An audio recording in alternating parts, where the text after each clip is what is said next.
하나님 말씀은 역대상 12장 32절입니다. 다 같이 여러분 집에서라도 또 있는 처소에라도 오늘 본문의 말씀을 읽도록 하겠습니다. 이사갈 자손 중에서 히세를 알고 이스라엘이 마땅히 행할 것을 아는 우두머리가 200명이니 그들은 그 모든 형제를 통솔하는 자이며. 저는 오늘 이 본문의 말씀을 가지고 혼돈에서 새 질서로라고 하는 제목으로 같이 말씀을 나누게 될 때에 저와 여러분의 삶에 새로운 이 말씀이 가이드가 되고 또 안내자가 되는 귀한 말씀이 되기를 주님의 이름으로 축복합니다. 2월 말 다시 이렇게 이제 처음부터 코로나가 진행될 때에 많은 사람들은 그렇게 물었습니다. 이 코로나가 언제쯤 끝나냐, 언제쯤 끝날 것 같아요? 라고 질문할 때에 사람들은 이렇게 말했어요. 한두 달이면 끝나지 않겠어요. 코로나가 이 여름이 되면 다 없어질 거예요. 그런 이야기를 나눴던 것을 기억합니다. 그러나 그런 것들이 쉽게 사그러지지 않고 조금 더 그 코로나가 확장성을 갖자 많은 사람들의 이야기에서 이렇게 대화가 바뀌었습니다. 코로나 때문에 얼마나 힘드세요?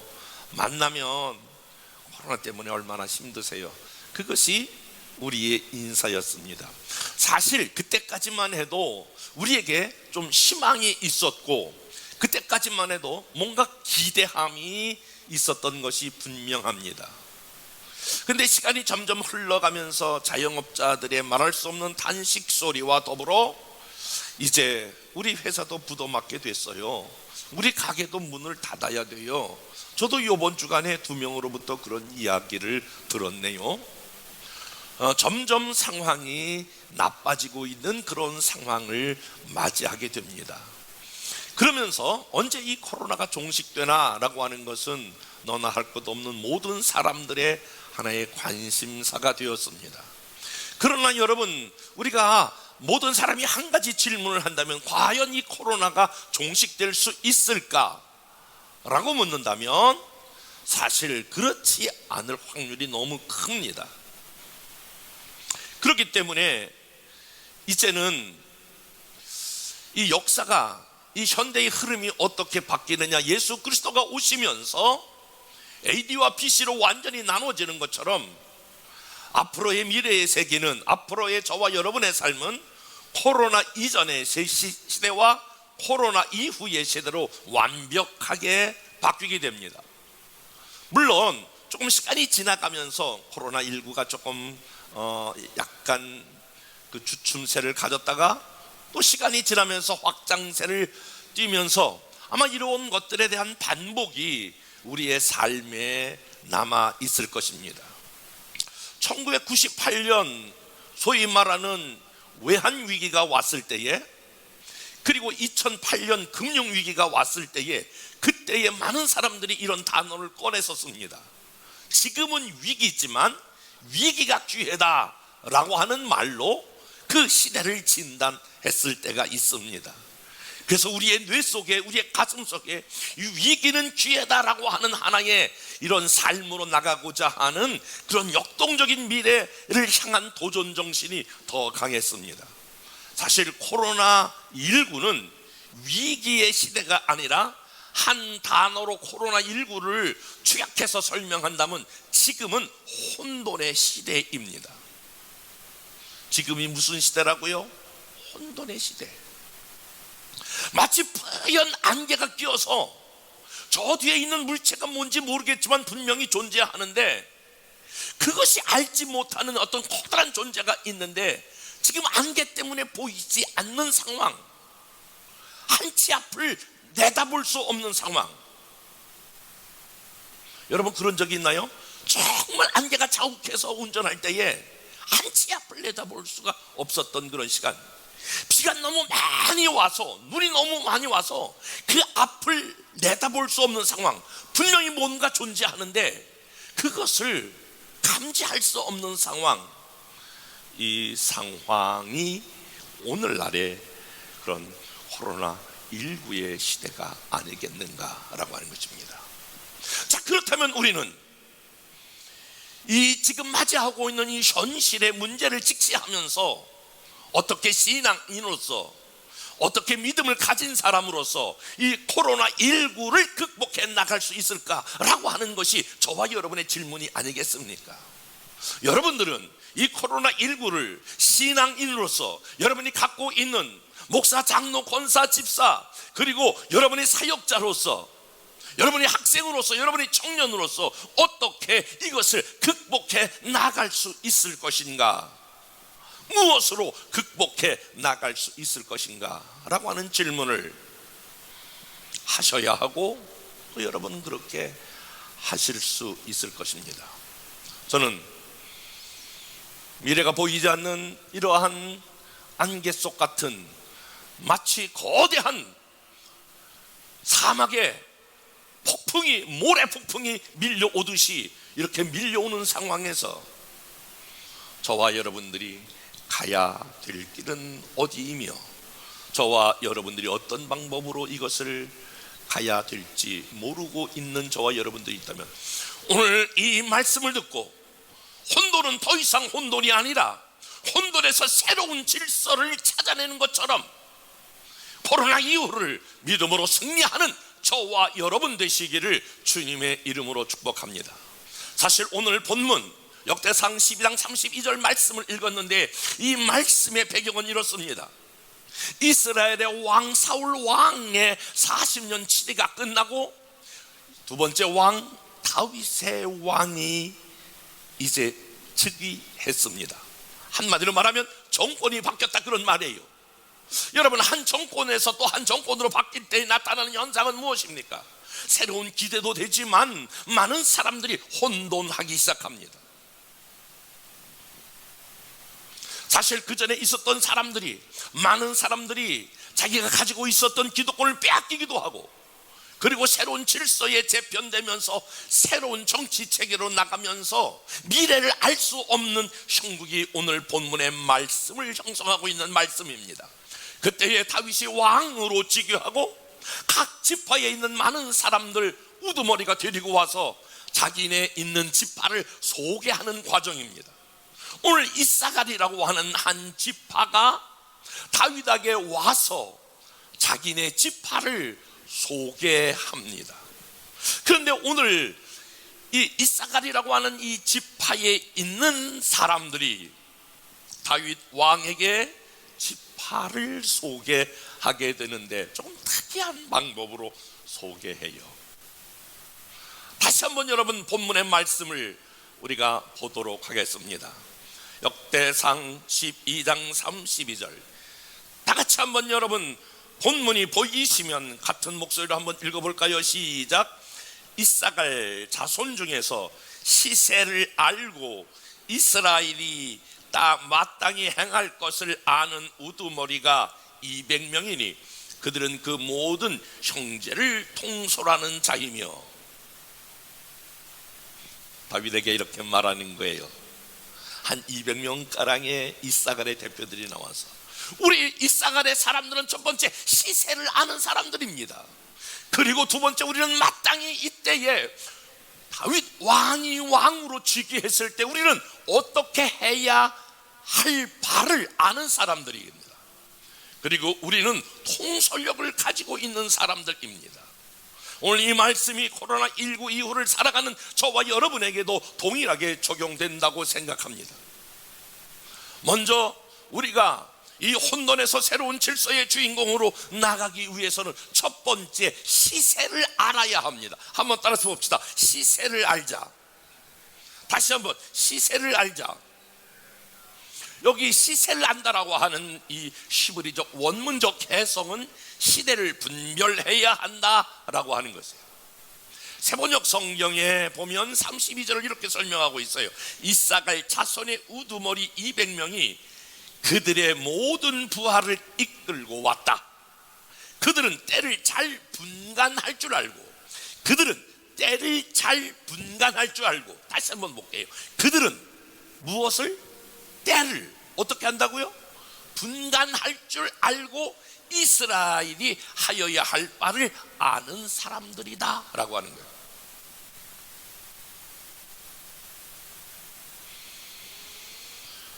코로나 이후 시대를 살아가는 사람들에게 있어서 첫 번째 갖춰야 될 중요한 덕목이 하나 있는데, 그것은 시세를 분별할 줄 알아야 합니다.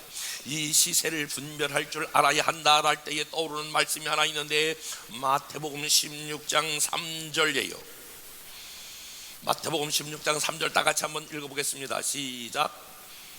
아침에 하늘이 붉고 날이 흐리면 오늘은 날이 굳겠다 하나니 너희가 날씨는 분별할 줄 알면서 시대의 표적은 분별할 수 없느냐. 지금은 이 말씀은 바리새인들과 사두개인 종교 지도자들에게 할 수 있는데, 너 아침에 날이 굳고 너 아침이 꾸물꾸물하고 태풍이 불고 그럼 비가 오겠다라고 하는 것을 모르는 사람이 어디 있겠느냐. 그건 분간할 줄 알면서 너희가 이 시대에 이 상황을 분별할 줄 모르냐. 메시아가 왔는데, 내가 왔는데, 그토록 그렇게 구약의 많은 예언자들로 말미암아 기다렸던 내가 왔는데, 내가 왜 하나님의 아들인 것을 너희가 분별하지 못하느냐라고 하는 것을 종교 지도자를 향하여 지금 책망하고 있는 장면의 말씀입니다. 그렇습니다. 여러분, 우리가 이 시세를 분별한다, 시대를 분별한다라고 했을 때에 저는 세 가지를 분별해야 된다고 생각이 되어집니다. 먼저 여러분, 지금의 시대는 어떤 시대입니까? 우리 기독교의 하나의 역사관은 알파가 있으면 오메가요, 처음이 있으면 마지막이요. 처음 에덴 동산이 있다면 우리 주님이 다시 오시는 새로운 아담, 그리고 새로운 역사가 펼쳐지는 새 예루살렘이 있는 것입니다.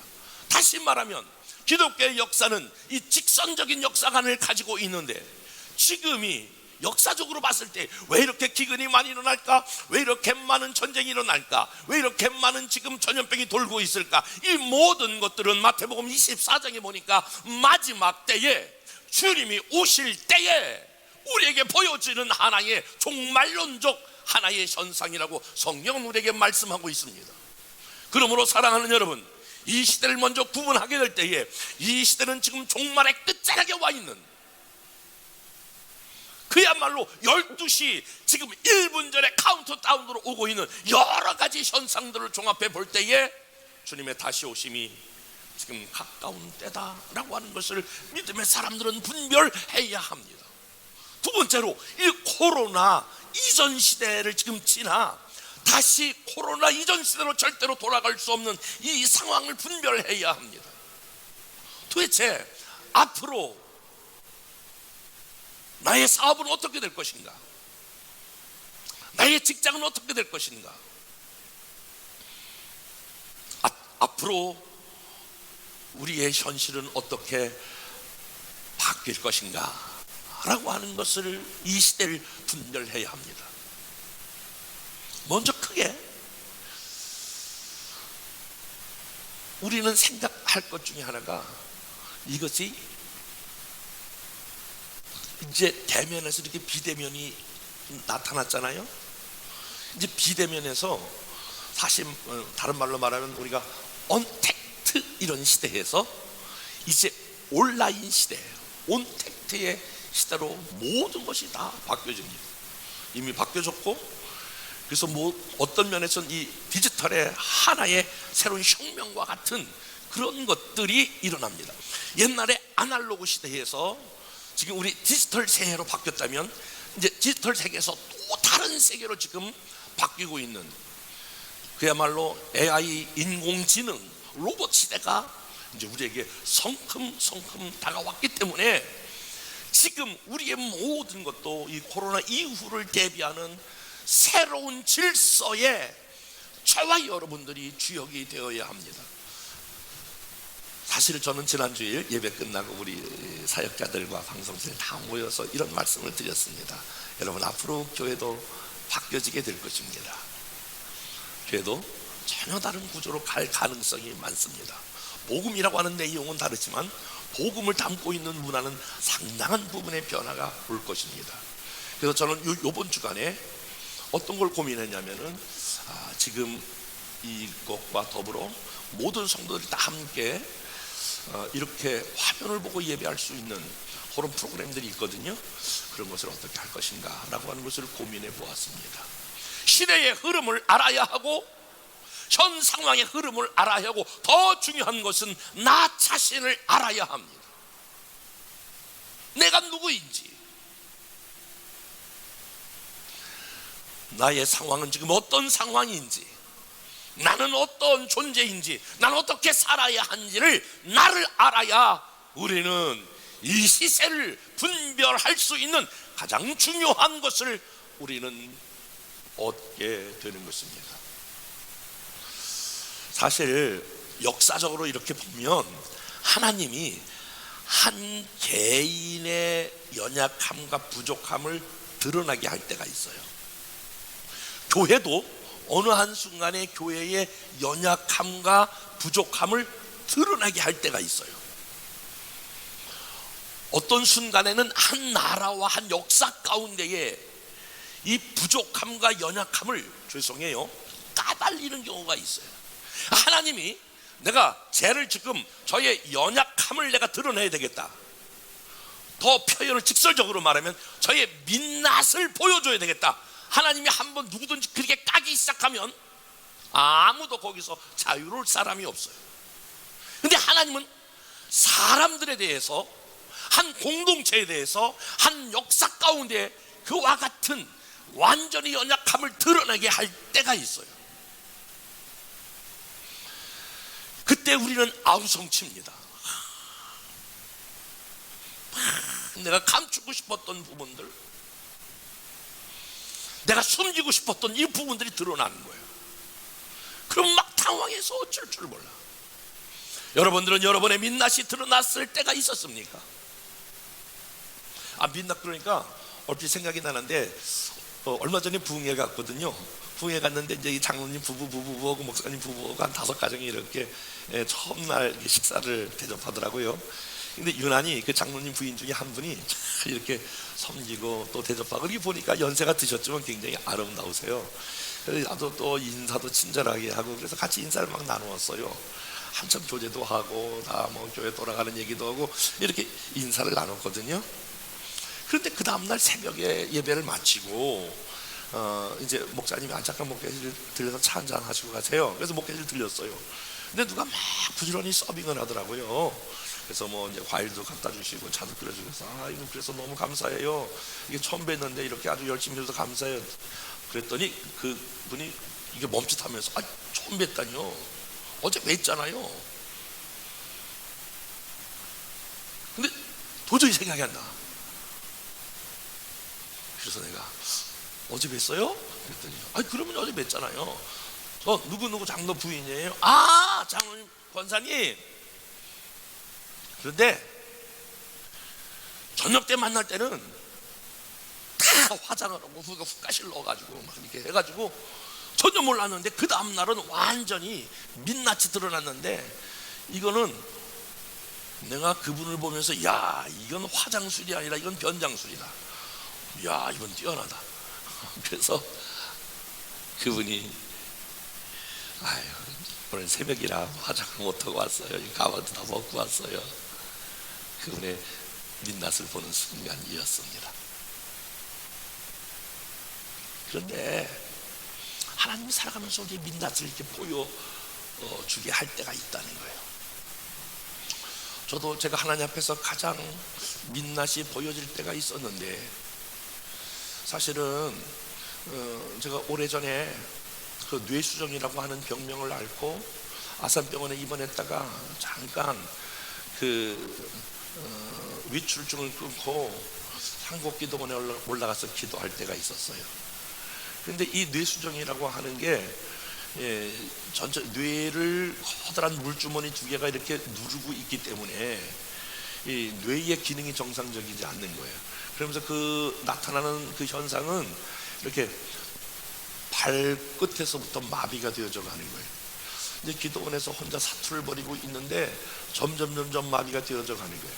발끝에서부터 마비가 되어져 가더니 한 2시간 반 정도 되니까 이게 이제 무릎에서 허벅지로 복부로 해서 심장까지 이게 마비가 되어 오더라고요. 그래서 숨을 이렇게 아주 가쁘게 몰았던 때가 있는데, 저는 우리 그 예배팀이 가끔 예배할 때에 그 찬양 불러요. 호흡마저도 다 주의 것이니. 찬양 가사 중에 그런 게 있어요. 저는 우리가 다 호흡할 수 있잖아요. 여러분 다 같이 한번 숨을 들여 마셔 보세요. 잘하시네. 한번 내보세요. 이게 어려운 분은 없을 거예요. 그런데 어느 한순간에 이게 너무너무 어려운 거예요.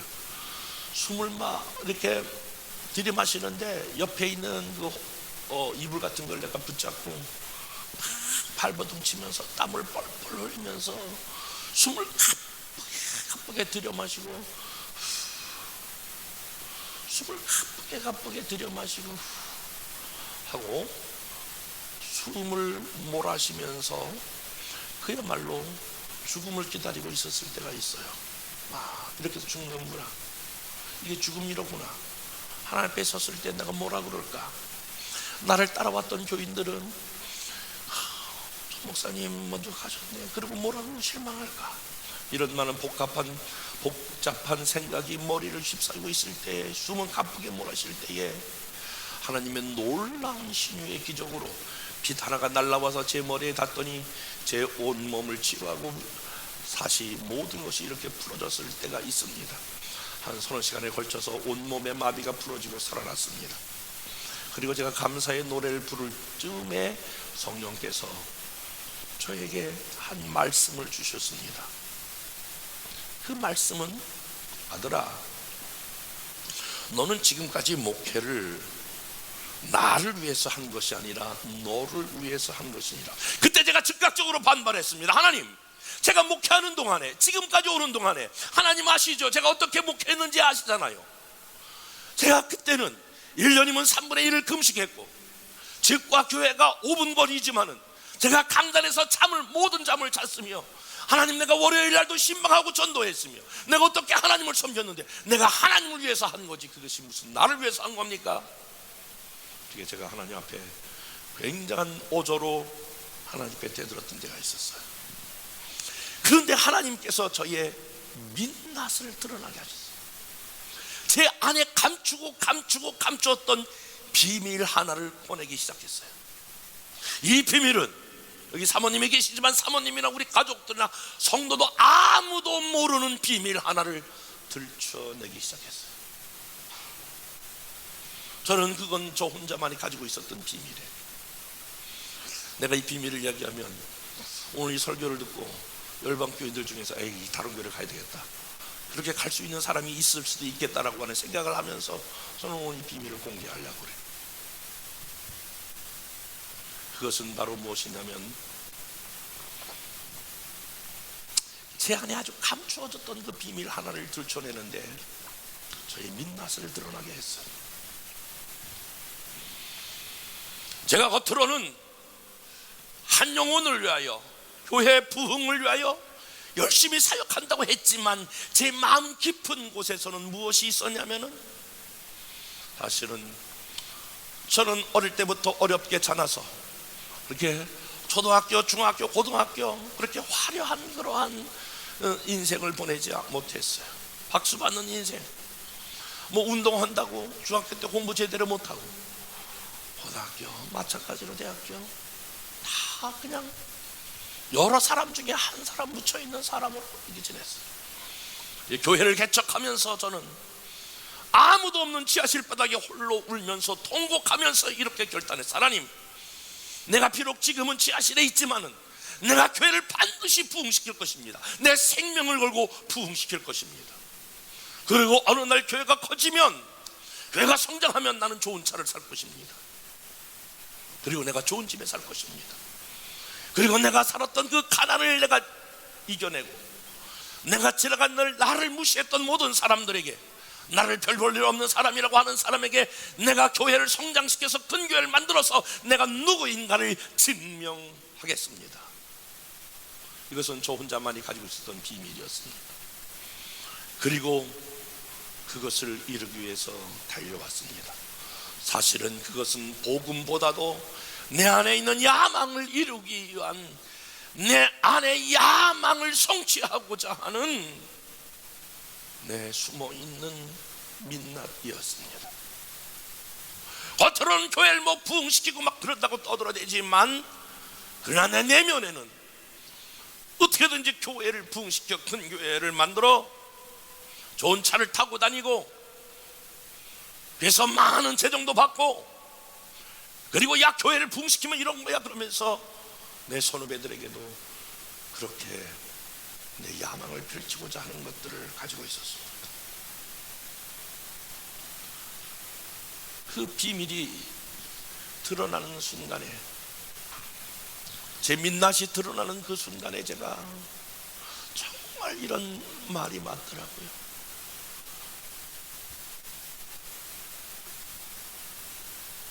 숨고 싶은 마음.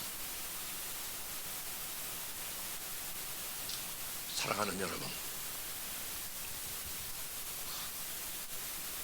그때서야말로 제가 제정신이 들어서 하나님, 내가 누구인지를 알고, 나는 원래 버림받은 사람인데 여기까지 온 것만 해도 감사하지, 다시 하나님의 은혜를 구했던 때가 있어요. 하나님께서 하나님의 사람들에게 민낯이 드러나게 할 때가 있다라고 하는 거예요. 그 잘 나가던 베드로, 예수님의 최측근인 베드로, 그리고 예수님을 가장 뜨겁게 사랑했던 그 베드로도 3번씩이나 주님을 부인하고 닭이 울 때에 왜 그렇게 통곡했을까? 자기의 민낯을 들여다보면서 내가 이 정도밖에 되지 않는구나, 내가 주님을 따라다니는 최고의 제자인데 이 정도밖에 되지 않는구나, 그러면서 통곡하지 않았을까요? 여러분, 성경에 잘 아는 대로 구약에 다윗이라고 하는 왕이 나오지 않습니까? 여러분, 다윗이 왕이 되었을 때에 얼마나 나라를 잘 다스렸나요? 얼마나 많은 그런 통치 기술로 인하여 정말 통일 왕국의 시대를 이룰 만큼 다윗의 시대가 번성했습니다. 그때에 번성할 때의 죄가 찾아왔습니다. 우리 하나의 밧세바를 범하기 시작했고, 살인죄, 여러 가지 죄를 한꺼번에 저질렀습니다. 그때에 나단 선지자가 나아가서 오늘 다윗의 죄를 오늘 지적합니다. 당신이 한 나라의 왕으로서 하나밖에 없는 양을 기르는 양을 어떻게 그렇게 잡아서 손님을 대접할 수 있습니까? 이것을 비유로 말했지만 다윗은 그 모습, 자기의 밑바닥에 있는 것들이 까발려지면서, 그때의 다윗의 그런 권세로 말하면 일개의 하나의 나단, 무명의 선지자, 그것도 유명한 선지자가 아니라 나단의 선지자를 한목에 칠 수 있었지만은, 그는 하나님 앞에 엎드려 회개합니다. 그 나단의 일개의 종의, 지금의 말한 목사님 이야기를 듣고 청와대에서 마침 무릎을 꿇고 회개하는 것처럼 나단이 하나님 앞에 자기의 죄를 회개하게 됩니다.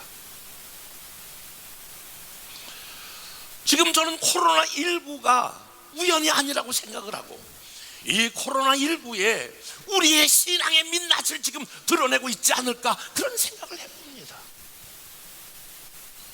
몇 분들이 그런 얘기를, 목사님 이 온라인으로 예배 드릴 때에 처음에는 우리 가정이 다 같이 모여 예배 드렸습니다. 어떤 사람은 나는 정장도 하고 내가 정식으로 예배 드리는 것처럼 똑같이 했습니다. 그런데 이제 나는 잠옷을 입고 예배 드립니다. 아니, 의자에 걸터 앉아가지고 예배 드립니다. 이제 뭐 찬양하는 거, 목사님 설교 이렇게 듣다가 마음에 안 들면 다른 데 바꿔서 예배도 드립니다.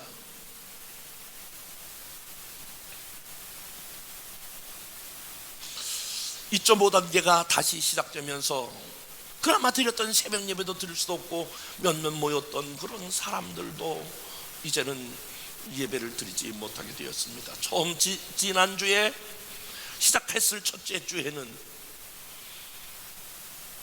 다 카톡으로 여러분 오늘 비대면으로 예배 드리니까 오지 마세요 이렇게 했는데 몇 분들이 왔더라고요. 문 밖에 서서 여러분 왜 교회 와요? 돌아가세요. 라고 하는 말을 할 때에 마음이 찢어지듯 아프더라고요. 아니, 목사가 성도를 하나님 앞에 나와 예배해야 된다고 그래도 부족할 바인데 예배 온 사람을 돌아가세요라고 말할 때에 이 마음이 얼마나 아프죠. 내게 오는 자를 아무도 쫓지 말라고 했던 주님의 말씀이 있는데 돌아가시라. 그러면서 새벽 예배 드릴 수가 없더라고요. 근데 문제는 새벽 예배를 안 드리니까 제가 편하더라고요. 금요 예배 안 드리니까 편하더라고요. 이런 때도 있네. 40년 만에 처음이네요. 그런데 시간이 갈수록 불안해지더라고요. 아, 목사인 내 믿음이 이 정도구나. 새벽 예배 안 드린다니까 좀 편하게 생각하는 마음이 내 마음이로구나. 사랑하는 여러분, 코로나19를 통하여 하나님은 저와 여러분들의 신앙의 민낯을 지금 드러내고 있는 것이 아닐까. 우리는 민낯을 드러냈을 때에 그때에 나의 연약함만 보지 말고 이것을 가지고 우리가 하나님께 나아가셔야 합니다. 시세를 아는 사람은, 이 시대를 분별하는 사람들은 자기의 무기력함을 깨닫고 자기의 무능력한 것을 깨닫고 내 민낯을 바라보면서 안타까워하는 것뿐만이 아니라 이 문제를 가지고 우리가 하나님 앞에 나아가셔야 합니다. 다윗이 나단으로부터 책망을 받을 때에 사무엘하 12장 13절에 보니까 다윗이 나단에게 이르되 내가 여호와께 죄를 범하였노라. 내가 여호와께 죄를 범하였노라 하매 나단이 다윗에게 말하되 여호와께서 당신의 죄를 사였으니 당신이 죽지 아니하려니와. 우리의 민낯이 드러날 때에, 우리 무기력함이 드러날 때에 이때 해야 될 것이 이것이 바로 내 죄라고 하는 것을 인정해야 될 필요가 있습니다. 시편 51편 5절에 내가 죄악 중에서 출생하였으며 어머니가 죄 중에서 나를 잉태하였나이다. 사랑하는 여러분, 지금 코로나19니까 교회 못 가잖아요. 예배하기도 어렵잖아요 라고 하면서 여러분이 하나님과 멀어지시면 안 됩니다. 어떤 사람은 그렇게 얘기해요. 사회적 거리두기를 하라니까 사회적 거리두기는 안 하고 하나님과 거리두기가 시작됐다고. 우리가 아무것도 할 수 없는 상황을 하나님 앞에 인정하고 이것을 가지고 하나님께 나가야 합니다. 다윗은 핑계대지 않았습니다. 내가 어쩔 수 없다 보니까 그 여자를 범했다고 이렇게 말하지 않았다는 거예요. 내가 죄악 중에서 내가 출생하며 나는 죄 덩어리입니다. 내가 하나님 앞에 범죄했나이다. 코로나19를 통하여 저와 여러분의 무기력과 무능력을 발견하고 그리고 그것을 인정하고 저와 여러분들이 하나님께 보여준 그 민낯을 그대로 인정하고 여러분이 각자 초소든 어떤 초소든 하나님께 나아가셔야 합니다.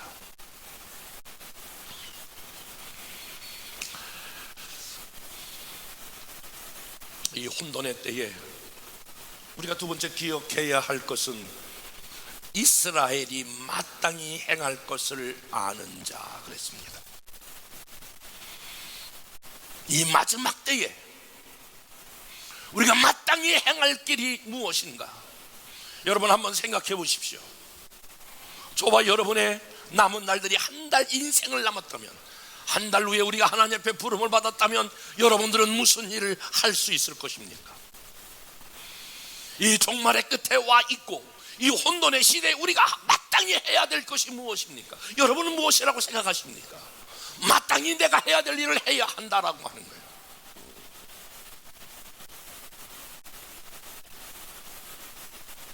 무엇을 당신은 해야 합니까? 앞으로 우리는 이 혼돈의 시대에 우리는 무엇을 해야 합니까?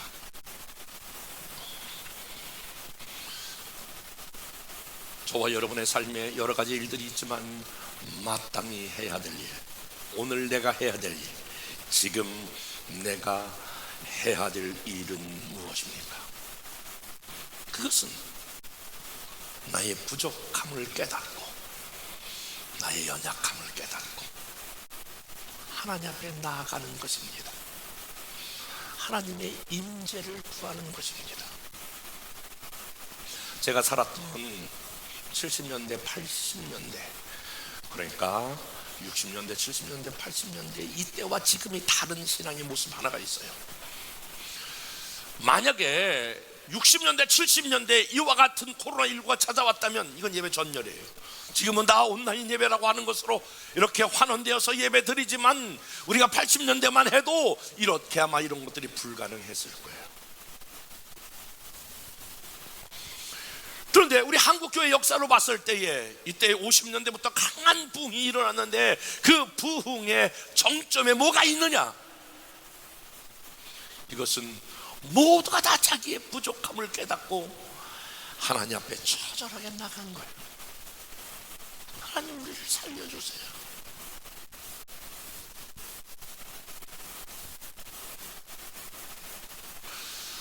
여러분, 우리가 마땅히 해야 될 일,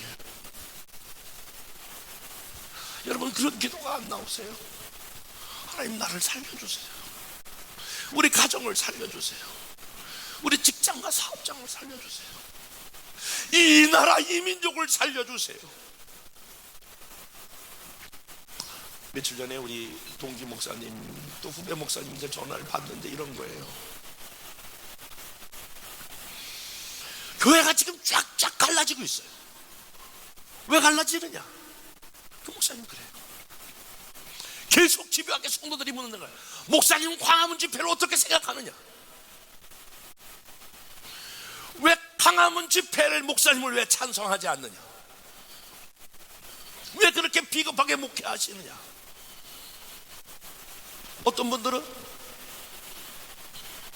목사님 왜 광화문 집회를 두둔하고 나섭니까? 정광 목사하고 똑같은 생각을 갖고 계십니까?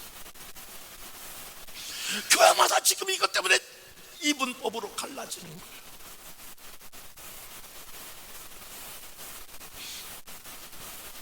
이게 지금 우리가 마땅히 해야 될 일입니다. 이런 것 때문에 교회가 갈라져야 됩니까? 몸이 찢겨져야 합니까? 지금 마땅히 해야 될 일이 무엇입니까? 언제까지 내 편 내 편을 가루울 수 있겠습니까? 언제까지 서로 정죄하며 이 나라 이 민족이 가야 됩니까? 지금 마땅히 해야 될 일, 우리 믿음의 사람들이 해야 될 일, 하나님이 이 민족을 불쌍히 여겨 주시옵소서. 하나님이 이 민족이 하나 되게 하여 주옵소서. 하나님 우리 교회가 하나 되게 하여 주옵소서. 그러면서 목사님이 주일날 강단에 서는 게 무섭다는 거예요. 한쪽 편을 들면 한쪽 편이 시험 드는데 그걸 가지고 목사하고 칼을 들이대면서 그렇게 하라고 하면 어쩌자는 거예요.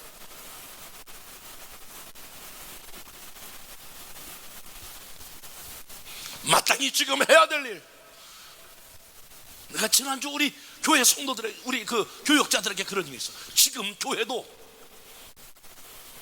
생존의 위기에 달렸다. 앞으로 계속 지나내면 교회도 문을 닫느냐 여느냐 이런 문제가 달려 있을 수 있다. 저와 여러분의 미래도 마찬가지다. 우리는 여기서 살아내고 이겨내야 한다. 사랑하는 여러분, 있는 자리에서 여러분 우리 직장과 우리 사업을 불쌍히 여겨주세요. 우리 교회를 긍휼히 여겨주세요. 이 민족을 긍휼히 여겨주세요. 이렇게 마땅히 행해야 되지 않겠느냐는 거예요. 더 나가서 오늘 이사갈의 지파가 이렇게 말하고 있어요. 그들은 이 모든 형제를 통솔하는 자이며 리더십을 가지고 있었다, 그런 말이에요. 우두머리가 200명이니 그들은 그 모든 형제를 통솔하는 자였다. 지금 코로나 이후의 시대의 새로운 리더십이 우리에게 요청됩니다. 사랑하는 장로님 여러분,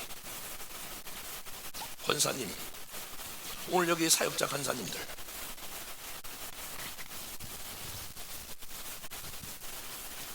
우리는 이 어려운 때에 어떻게 우리의 약물이를, 어떻게 우리의 세론들을, 어떻게 우리의 열방의 가족들을, 이 민족을 어떻게 인도할 것인가, 우리는 처절하게 고민해야 될 때가 왔습니다.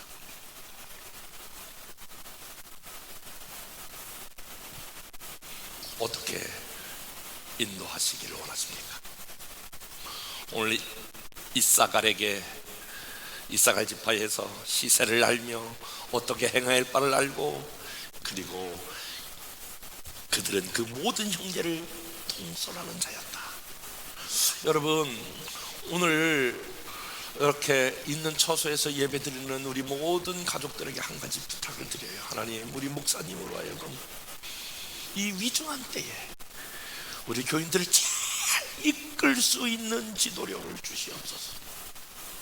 이제 역으로 여러분들이 기도해 주셔야 돼요. 이 위기의 때에 이 민족의 지도자가 어떻게 이 나라를 이끌어가야 될지 위로부터 주시는 지도력을 허락하여 주옵소서. 여러분, 가장이, 사장님이, 회사의 리더가, 저와 여러분들이 어떻게 대중을, 어떻게 회중을, 어떻게 사업과 직장을 이끌어 가야 될지를 아는 지도력이 필요한 때인데, 여러분이 그렇게 기도해 주시고, 우리가 하나님으로부터 오는 놀라운 지혜의 지도력을 얻어서 솔로몬처럼 위기의 상황을, 혼돈의 상황을 오히려 새로운 질서를 하나님 앞에 만들어가는, 그리고 이 시대와 민족을 이끌어가는 견인차 역할을 하는 저와 여러분 되시기를 주님의 이름으로 축복합니다. 오늘 다 한번 그 자리에서 일어나셔서 우리 한 1분 동안 같이 기도하겠습니다. 하나님, 지금 혼돈의 시간인데 이 혼돈의 시간에 어떻게 해야 될지, 주님, 이 시대도 알고 오늘 현상도 알지만 하나님, 나 자신을 볼 수 있는 눈을 열어주옵소서. 혹시 하나님이 저와 여러분의 민낯과 감추고 싶은 것들이 드러내는 순간들이 있다면 그것은 하나님이 여러분을 쓰시고자 하는 때입니다. 하나님, 그렇습니다. 나의 연약함입니다. 내가 하나님 앞에 은혜를 구하며 나갑니다. 하나님을 사모합니다. 갈망합니다. 나의 연약함 위에 하나님의 능력을 주시옵소서. 지금 코로나19로 모든 사람들이 다 아우성치지만 이때야말로 우리의 연약함을 인정하고 하나님의 도움을 받을 때입니다. 이때야말로 우리가 어떻게 해야 될지를 알아야 될 때이며, 이때야말로 어떻게 우리의 가정을, 우리의 공동체를 이끌어가야 될 필요할 때인데, 하나님 지혜를 열어주시옵소서. 우리 다같이 한번 주여 한번 외치고 이 시대를 이겨나갈 수 있는 하나님으로부터 오는 지혜를 달라고 다같이 한번 기도하겠습니다. 주여, 은혜와 사랑이 많으신 하나님 아버지, 감사합니다.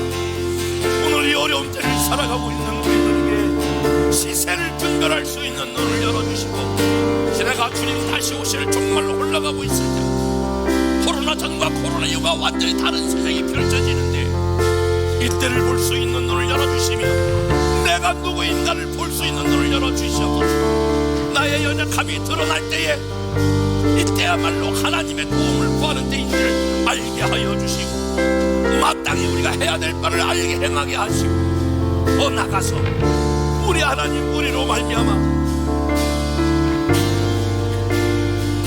내가 맡겨진 공동체를 잘 이끌어갈 수 있는 지도력과 인도력을 더하여 주시옵소서. 우리 성결교단을, 한국교회를, 우리 교회가 이끌어갈 만한 교회 될 수 있도록 축복하여 주옵소서.